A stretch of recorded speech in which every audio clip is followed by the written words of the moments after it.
Waiheke Community Education have, every term really, they have, every school term they offer a really diverse program of courses, and that's no different this term. They've got a range of courses starting up over the next week or so, including courses on social media, cooking courses with Sarah Latouche, or One Pot Wonders.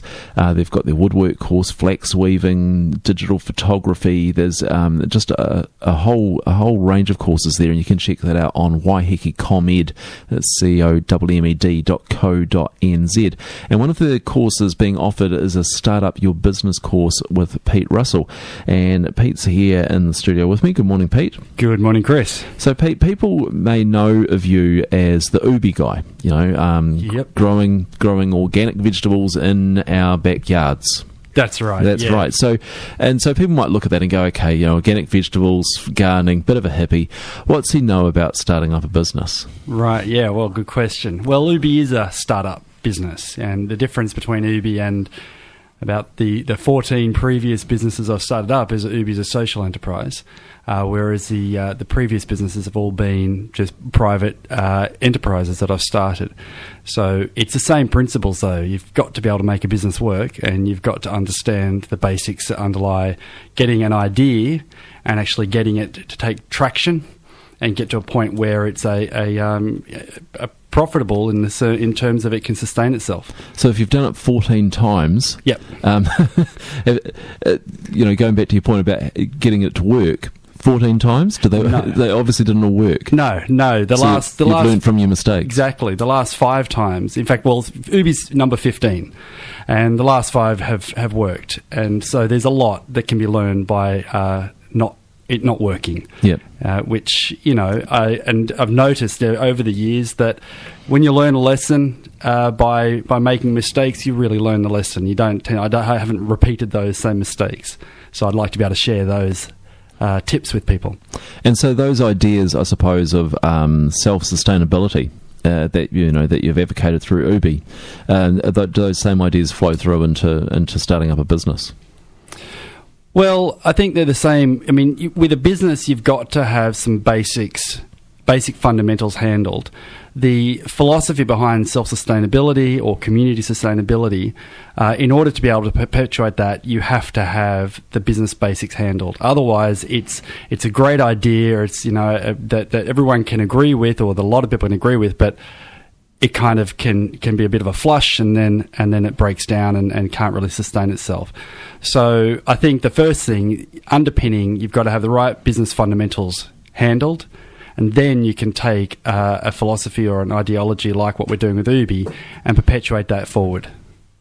And so, with something, let's talk about Ubi for a moment. So this is an idea, that started off as, encouraging people to grow their own food, but you've managed to turn this into a business model. Is that going to be a goer, do you think? Do you think there's a long life ahead for that business? Yeah, it is a goer. It's a sustainable business now. We are earning more money than we're spending, which is what it's all about. You've got to bring in more than it's going out, and that way you can sustain yourself.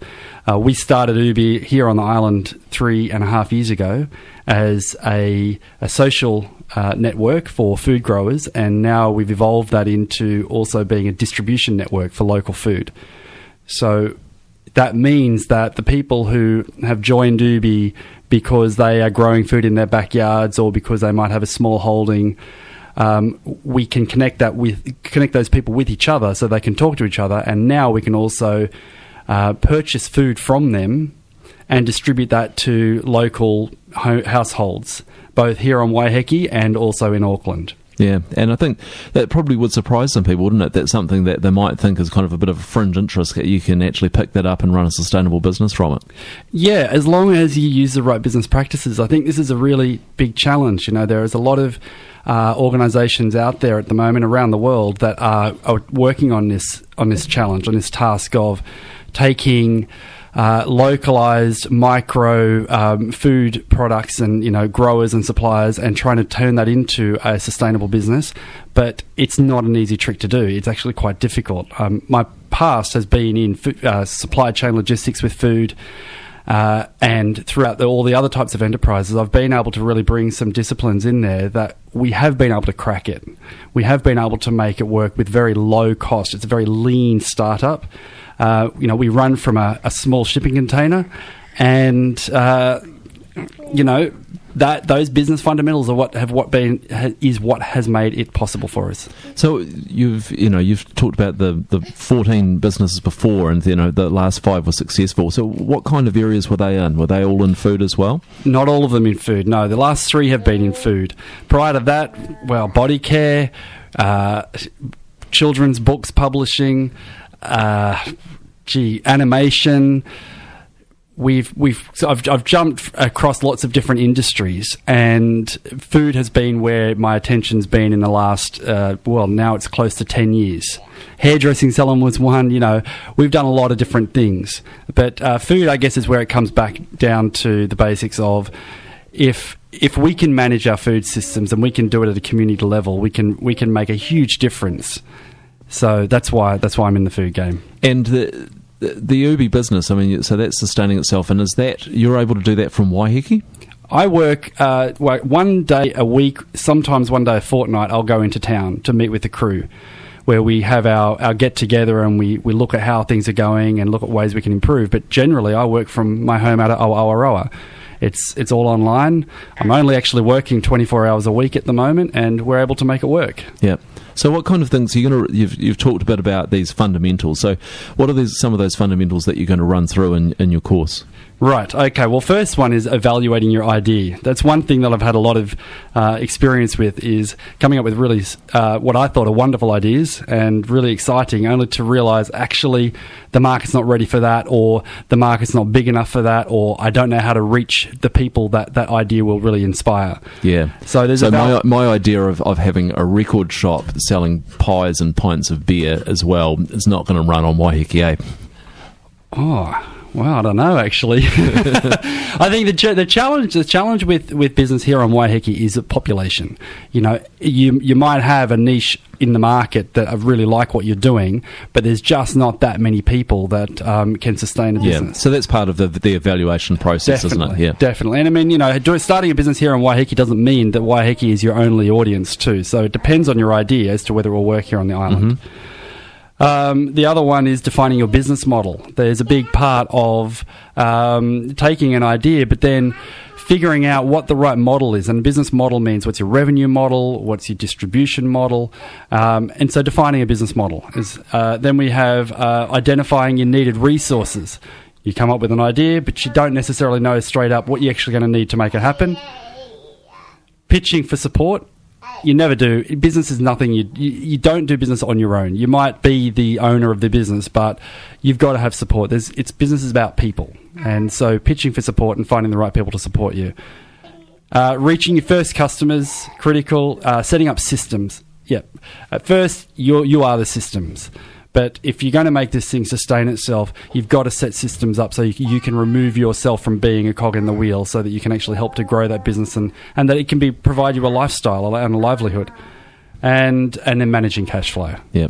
And I suppose part of this process as well, isn't it, as you're working through these ideas with people, is that people may realise that their idea isn't a goer. And but if they do that, they're better off rather than launching into it and throwing a whole lot of capital into it and then going, oops. True.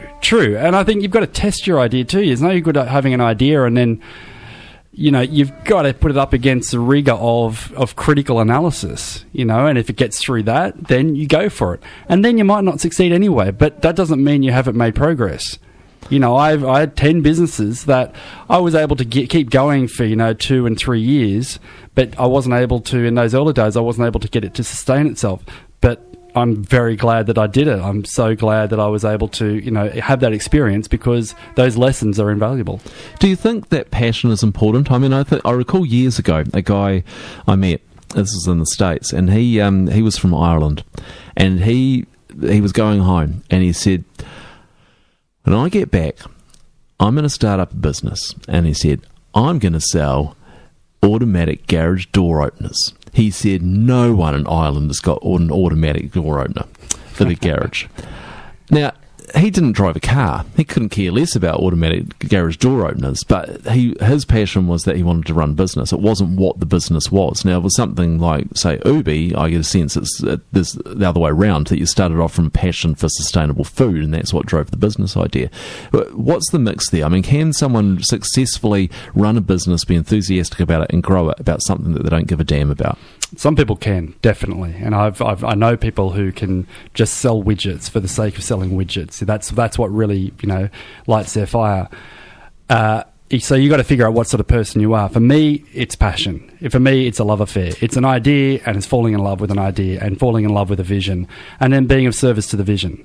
That's how it works for me, right? And I know that also for a lot of entrepreneurs, that is the experience. They get that idea that flies in one night and settles in their head, and that's it. They're done for. If they don't serve that idea, they've got nothing else that they can think of doing. Yeah, and so you've got the details of dates and times and that carry on? It's so 7 p.m. to 9 p.m. on Tuesday afternoons, starting next Tuesday, as in the 15th, I believe, and it goes for 6 weeks. And we have, I think we've got two spaces two more spaces to be filled. And what we're going to do is start by listening to you. If you come along and do this first session, we're going to sit and listen and understand who's in the room and really what you want to achieve with your startup. And then we will design the course around that, because you can't cover everything in 6 2-hour sessions. So we're gonna design it around that and bring in a lot of stories and ideas that I've been able to do in the past, and also learn from each other. Great. Okay, so Pete Russell running a Start Your Own Business course, and that's at Waiheke Community Education. Check them out online, waihekecomed.co.nz, or call them on 372 6417. Thanks, Peter. Thank you, Chris.